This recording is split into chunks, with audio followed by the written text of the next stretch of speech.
इस समय भारत और अमेरिका के रिश्तों के बीच में काफी जटिलता है।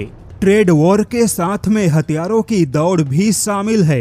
विश्व व्यापार संगठन में भारत और अमेरिका आमने सामने खड़े हैं, किंतु हथियारों के व्यापार में भारत और अमेरिका हाथ भी मिला रहे हैं। और जैसा कि आप सभी को कई सारी मीडिया के माध्यम से यह पता चला होगा कि भारत अमेरिकी एंटी टैंक गाइडेड मिसाइल यानी जेवलिन खरीदेगा, लेकिन यह खबर केवल इतनी सी नहीं है जितना कि बाकी मीडिया ने बताया। यकीन मानिए, इस खबर के पीछे का जो सच है और जो पूरी खबर है वह यकीनन आपके होश उड़ा देगा। सबसे पहले तो द हिंदू मीडिया ने इस खबर को अपने तरीके से दिखाया, जैसे कि मानो भारत अपना स्वदेशी अभियान छोड़कर अमेरिकी जेवलिन के लिए अमेरिका के सामने आग्रह कर रहा है कि हमें जेवलिन दे दो।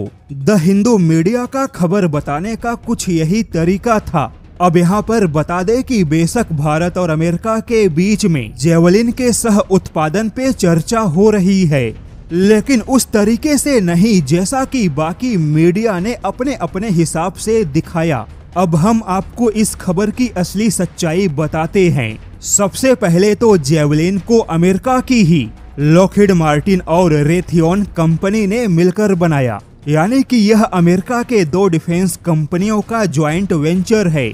लेकिन अब भारत यहाँ पे अमेरिकी जेवलिन में से रेथियॉन कंपनी के कुछ तकनीक को हटाने की बातें कर रहा है, जैसे कि जेवलिन के लिए रेथियॉन कंपनी इलेक्ट्रॉनिक्स और गाइडेंस तकनीक सिस्टम बनाती है। इंफ्रारेड सीकर हो या गाइडेंस तकनीक या इसके सेंसर हो, यह सब रेथियॉन बनाती है।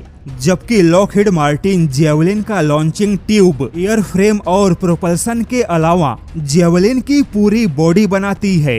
लेकिन भारत ने अमेरिका के सामने शर्त रखी है कि javelin anti tank guided missile में रेथियॉन के कई सारे तकनीक को हटाकर भारत अपने स्वदेशी टेक्नोलॉजी का इस्तेमाल करेगा, क्योंकि भारत की तकनीक रेथियॉन कंपनी के तकनीक से कहीं ज्यादा सटीक है।